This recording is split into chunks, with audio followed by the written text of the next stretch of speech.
So today we're starting 6-word memoirs.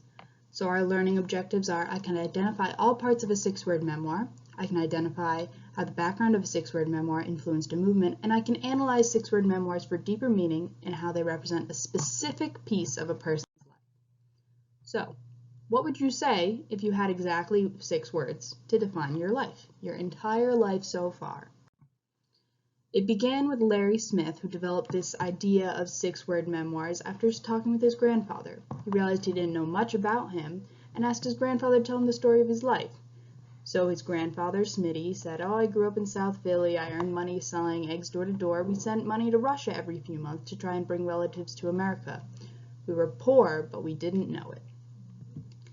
So that day was when Larry Smith realized everyone has a story to tell, but sometimes we forget to ask for it.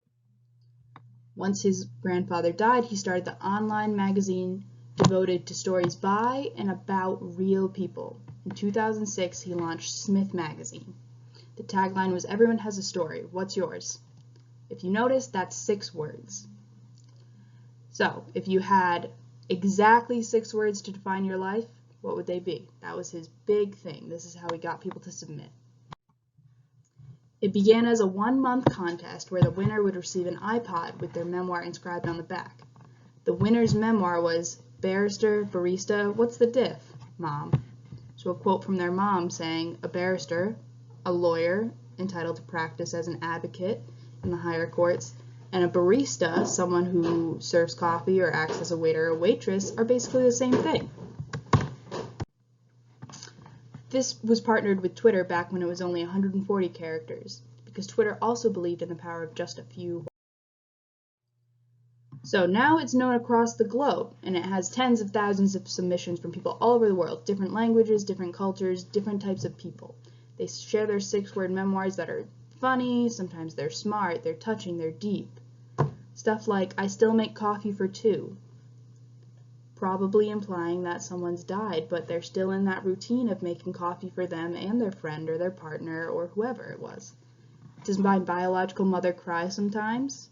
You can presume from that the author is adopted and doesn't know much about their biological parents. I was born some assembly required. When you get something some assembly required, it means you got to put some work into it, right? So Eric maybe feels like he's had to put some work into his life. Other people maybe have had to help him a bit more than he thought. 16 years old, story still untold. A lot like all of you, you're still very young. You haven't picked what you want to do for a job in life or go to college for or whatever you want to do. No words can describe my life. Maybe it's a big mystery. Maybe there's too much to describe in 6 words. Maybe you just can't put it down into 1 sentence. You need 3 or 4. So the inspiration began with this legend. The legend has it that Ernest Hemingway was known. The inspiration for 6-word memoirs came from this legend that Ernest Hemingway was all about this less is more writing style. I'm sure you've heard teachers say that in the past. So Ernest Hemingway was once challenged to write an entire story in just 6 words. His response was, "For sale, baby shoes, never worn." Take a second and think about that. Maybe write down your thoughts. What is he saying? What's the story behind it? Maybe you could make your own story.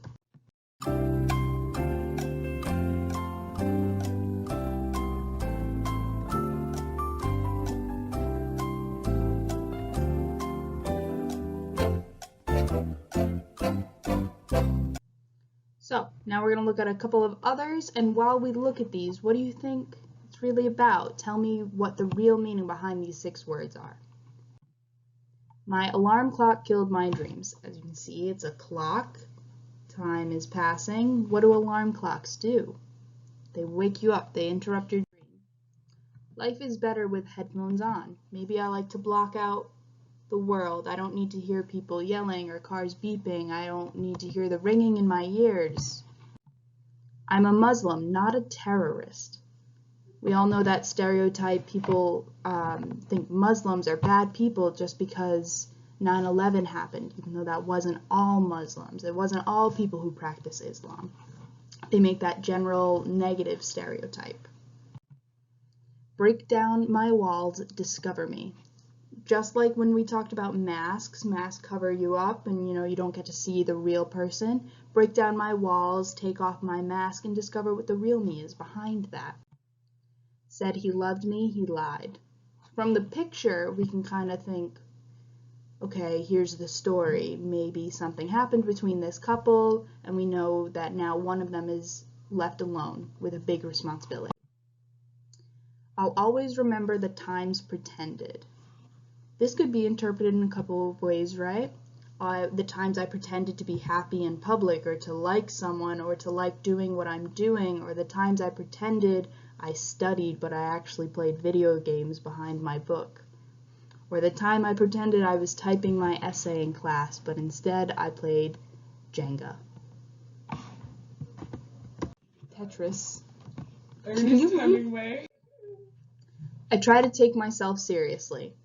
We always see funny dog videos online. Maybe this is about a dog, maybe this is about a person who feels like they're treated like a puppy, treated like they're helpless. But I try to take myself seriously. Half rain, half sunshine, all me. So half rain, sometimes that seems bad, something sad's happened to you. Half sunshine, something's happy, we're getting up in the morning. Either way, happy, sad, it's all me. Note to self, don't have kids. As we can see, this kid's made a big mess. I'm sure some people have said to you, oh, don't have kids, or wait till you're really old, oh, don't grow up, all those kinds of things. This would be a reason why they say that. Found myself hiding behind a mask. Again, we're talking about masks. And I'm sure you can figure out something from this one, right? We're hiding ourselves. You can't see her eyes. You can barely see her face, her hair, all of that. What is she hiding and why? So now we're going to talk about these attendance questions. You have to comment down below in full sentences, capital letters, punctuation, all of that. Tell me, what is a memoir? Why do people write memoirs? What does Hemingway mean by his 6-word story? What's the bigger story behind that? What is he really saying? And then I want you to think about how most stories are thousands of words long. But how does a 6-word memoir hold the same power? And do you think it's just as powerful as a novel? Or maybe it's less powerful, but tell me why. Full sentences, please.